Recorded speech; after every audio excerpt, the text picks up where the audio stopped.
Alors, nous venons encore d'attraper le mythomane de Wassim Nasr.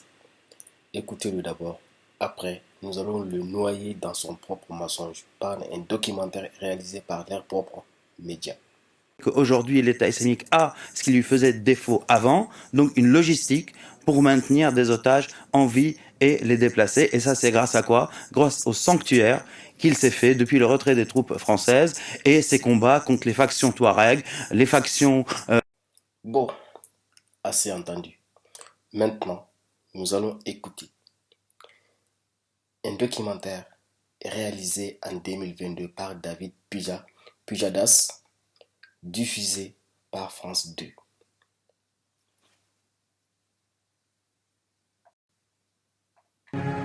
Après 9 heures de combat, les parachutistes renoncent et contournent par l'est.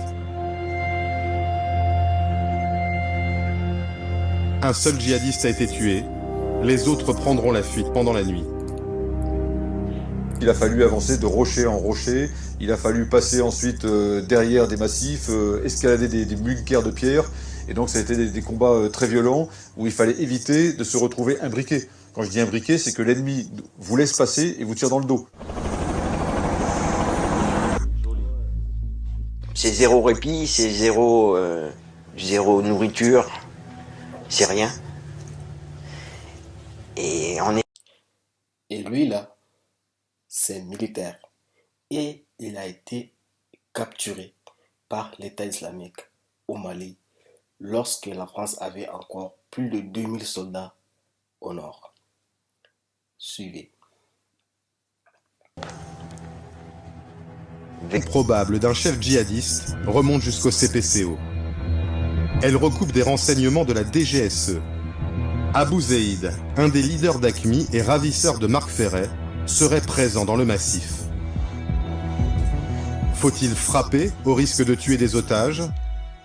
Après débat, l'état-major donne le feu vert au général Barrera. Et donc on a fait tirer très rapidement 3 bombes antipersonnelles et 12 obus de canon César sur la position.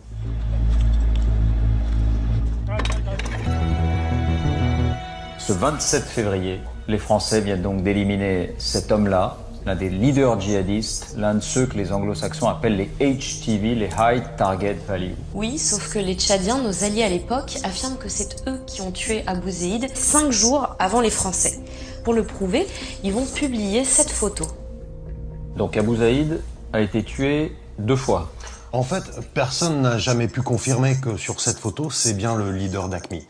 Mais la France va faire prélever l'ADN de la victime de la frappe dont parle Jean. Et cet ADN, elle va le faire comparer avec l'ADN de la famille d'Abou Zeid en Algérie. Ils concordent. Mais pourtant, elle va attendre le mois de juillet pour confirmer la mort du leader terroriste. Et même à ce moment-là, elle ne va pas revendiquer en être à l'origine. Et pour quelle raison? Alors sans doute par prudence, parce qu'à l'époque, il y a encore 6 otages français qui sont aux mains des djihadistes.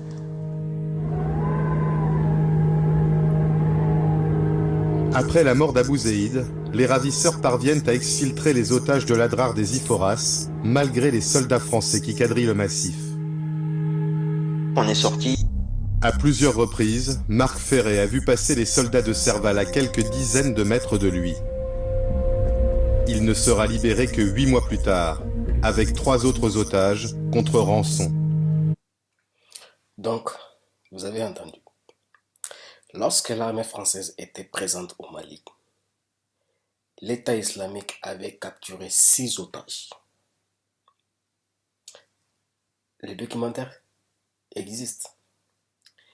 Il faut juste taper dans un moteur de recherche sur Google David Pujadas, France 2, Serval au Mali. Vous allez tomber sur le documentaire qui dure plus d'1 heure. Ceux qui sont intéressés peuvent voir le devoir. C'est-à-dire quand on suit la logique de ce type, il essaye de nous faire comprendre que l'État islamique a pu installer son nid, c'est-à-dire son sanctuaire dans le Sahara, quand la France a quitté au Mali. Alors que, à la présence de l'armée française, devant le général Barrera, l'État islamique avait capturé 6 otages. Ça, c'était en pleine opération Serval. Donc, comme je disais, Ce documentaire existe depuis 2022, réalisé par David Pujadas lorsqu'il était à France 2, pendant qu'il avait encore toutes ses facultés.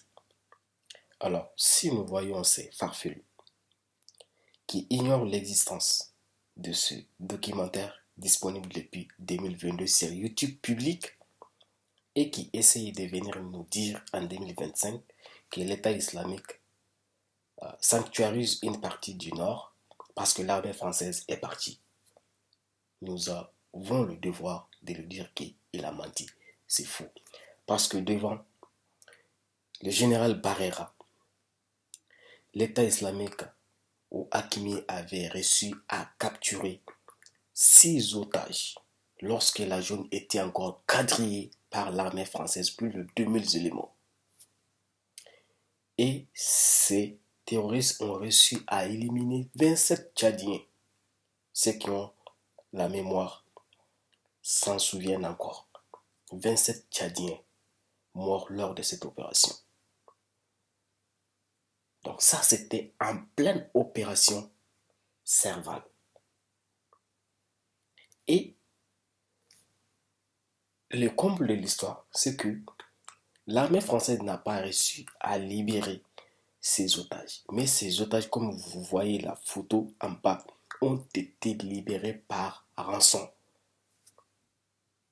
Par rançon. Alors qu'il y avait plus de 2000 éléments français dans les Zadra des Ifora, dans l'Adrar des Ifora. Mais malgré ça, ils ont été libérés grâce à des rançons, c'est-à-dire l'argent versé dans le compte des terroristes pour qu'ils puissent libérer ce gens-là. Alors, après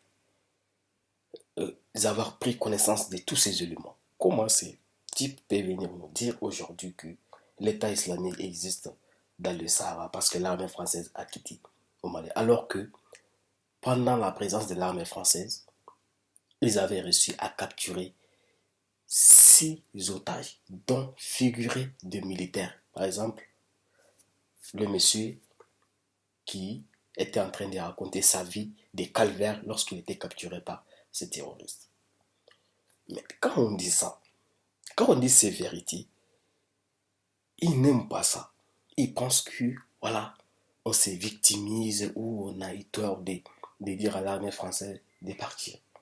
Comment tu peux venir nous mentir devant la télé en 2025 alors qu'il y a un documentaire qui a été réalisé par des confrères de France 2? Soit il est idiot, soit ils nous prennent pour des idiots. Donc, nous ne buvons pas de l'eau par nos narines, mais nous buvons par la bouche. Et nous ne buvons pas d'alcool, nous buvons du lait. Voilà.